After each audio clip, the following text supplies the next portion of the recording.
Welcome to Bloody Knuckles Garage. As you can see, I've got all the old steering components out. All these rubber cups on the tie rod ends, they were all old and cracked. I probably could have reused the sleeves and the tightening, but I figured do it right the first time.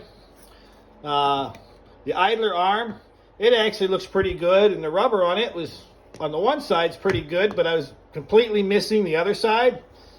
So I got a new one. This is an original old GM style. You notice it doesn't have any grease fittings whatsoever in it.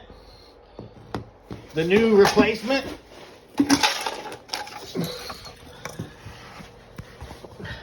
has grease fittings on both sides. One thing you'll notice is I installed all brand new carter pins on everything. They're cheap. I don't see any reason why you should ever try to reuse one. On the tie rods, I've got everything torqued. I got grease going into everything. The driver's side, the grease went in the back of the inner one.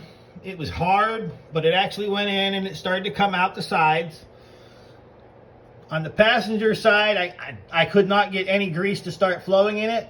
So I ended up having to remove this tie rod end again, manipulate it, and finally I got grease to flow, but it's really tight. I guess that's good for a good tight steering. The sleeves are new, like I said. The clamps, I did not torque these clamps down because I need to have the whole front end realigned. I figured there's no sense in torquing them down just to have the shop loosen them and retorque them for me. I didn't replace the sleeve in this as it looked pretty good. I put a little more grease on it. If I feel like I have any loose steering, that's probably going to be my culprit, and I'll come back to it and I'll do the replacement on it at that time. That probably shouldn't require a steering alignment when I do that, so we should be good to go there. I retorqued this large nut. It was barely at 20 foot-pounds. I took it all the way up to 90 foot-pounds, which is what the owner's manual says.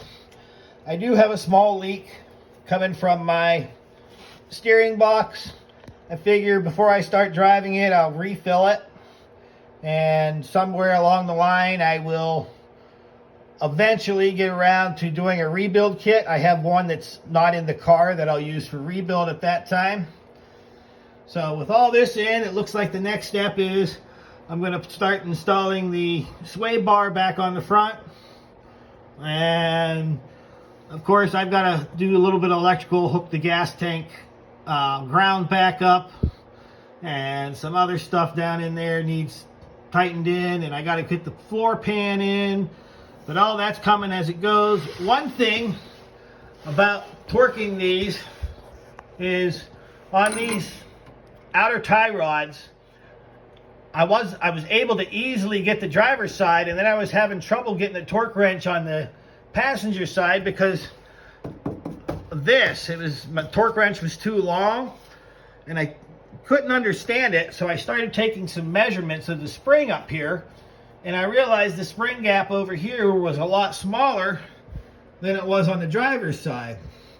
And after doing some thinking, I realized I had a flat tire on the rear of the passenger side, so the car was leaning that way and putting more weight on this coil spring, causing it to go up in.